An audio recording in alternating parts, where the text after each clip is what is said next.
Let's talk about a political anniversary today that the left are in a lather over and which therefore is being taken wildly out of context.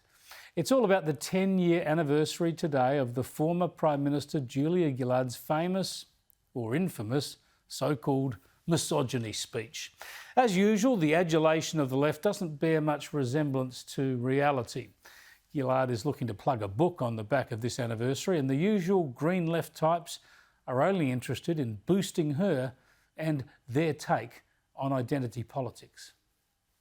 The misogyny speech has since passed into folklore, stitched, shouted and set to music. I will not be lectured about sexism and misogyny by this man. It's also graced tea towels, tattoos and TikToks. I will not be lectured about sexism and misogyny by this man. I will not. So many TikToks. You've always been so inclusive, Julia, and we applaud you for that. But so much has been said and written and dissected about this speech. It is very much a cultural moment for our country. How did you view it, Fran? Well, I was overseas at the time, actually, and when I caught the news of it, I was struck by how quickly it had gone global. Honestly, this stuff is like teenage fandom, isn't it? And it overlooks some pretty significant points. First, that Gillard was speaking on that day in defence of crass and sexist text messages by the former Liberal MP Peter Slipper that she'd opportunistically installed as Speaker. This was a desperate political act and a chance to lash out, somehow, anyhow, against an opposition leader in Tony Abbott, who had Julia Gillard on the ropes over her broken carbon tax promise and other problems. I will not be lectured about sexism and misogyny by this man. I will not. And the government will not be lectured about sexism and misogyny by this man. Not now, not ever. The Leader of the Opposition says that people who hold sexist views and who are misogynists are not appropriate for high office. Well, I hope the Leader of the Opposition has got a piece of paper and he is writing out his resignation. Because if he wants to know what misogyny looks like in modern Australia, he doesn't need a motion in the House of Representatives. He needs a mirror. That's what he needs. All right, let's not be as dishonest as the left here. Let's not deny reality. So there are a couple of points to make. One is that this was a ripping political attack speech. Fair or not, she turned the tables on Abbott and she sought to blame him for every instance of sexism or abuse directed at her as Prime Minister.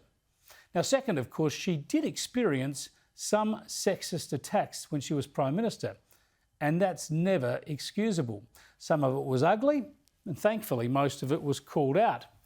But were the attacks against Julia Gillard more personal and more vicious than others? Certainly not. Try being a Conservative leader and see how much vitriol comes your way.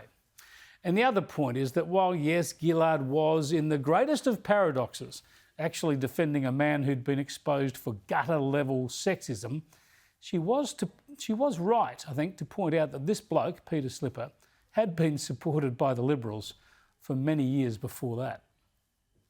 His double standards should not rule this parliament.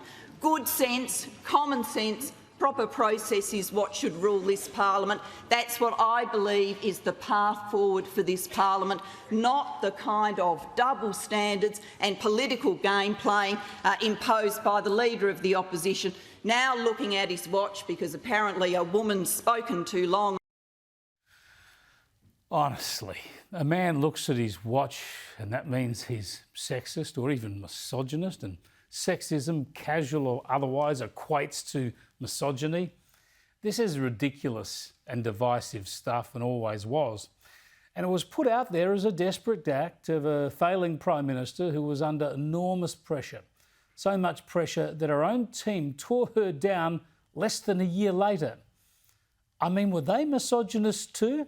The same Labor MPs who tore down Kevin Rudd to install her and then knifed her to bring him back, were they misogynists too? I think the whole misogyny meme is a terrible ruse to try to cover other political failings. But I will say this, In more recent years, Julia Gillard has been quite the model of how a former Prime Minister should go about their business in a productive and constructive fashion. None of the petty politicking and desperate score settling of Kevin Rudd or Malcolm Turnbull. Except, of course, when she tries to blame her demise on this misogyny stuff. That's just not an accurate narrative, and it only undercuts her reputation as a dignified former Prime Minister.